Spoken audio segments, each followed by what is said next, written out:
नमस्कार, मेरा नाम संदीप चौहान है। बीएड के अभ्यासक्रम में हिंदी भाषा के अंतर्गत यूनिट 2 में पठन और कथन कौशल आधारित प्रवृत्तियों की बात की गई है, जिसमें यूनिट के तीसरे पॉइंट में किन्हीं दो उत्तम कहानियों में से उत्तम कहानी का पठन करने के लिए कहा गया है। इस दौर पर मैं आपके सामने एक ऐसी उत्तम कहानी को प्रस्तुत करने वाला हूँ। इस कहानी का नाम है शहर के कौवे। जैसे ही हम जानते हैं कि हम अकबर और बीरबल की कहानियों से अपने बचपन से ही परिचित है। अकबर और बीरबल की जो बुद्धिपूर्ण और तर्कपूर्ण कहानियाँ होती है उसे हम बचपन से ही सुनते आए हैं और हमें उससे कुछ न कुछ सीखने के लिए मिलता है। तो यहाँ पर हम इस शहर के कौवे कहानी की बात करेंगे।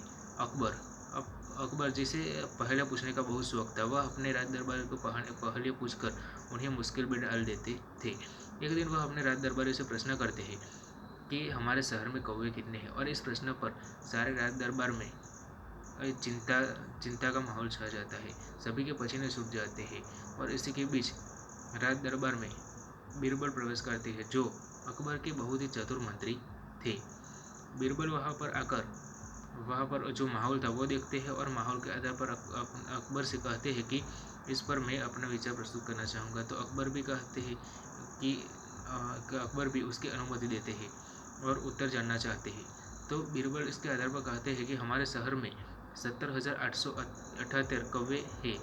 तो अकबर एकदम अचंभित हो जाते हैं और कहते हैं कि आपको इतने अकल से कैसे पता कि हमारे शहर में इतने कौवे हैं, वो आप इन अंकों के आधार कैसे कह सकते हैं।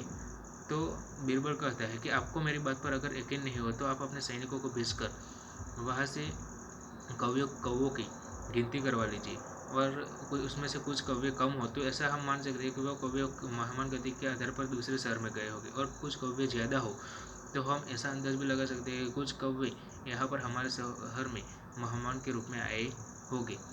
बीरबल की यह बात सुनकर राजा बहुत खुश होते हैं और उन्हें हीरे का हार देते हैं और उन्हें सम्मानित करते हैं। तो मित्रों, इस कहानी से हमें सीख मिलती है कि हमें जवाब आए या ना आए, पर हास्यास्पद जवाब भले ही हो पर उसका जवाब देना चाहिए, क्योंकि कुछ तथ्य ऐसे होते हैं जिसका उल्लेख कहीं होता नहीं है, पर उसका जो तथ्य होता है उसका हमें ही अर्थघटन करना होता है। आभार।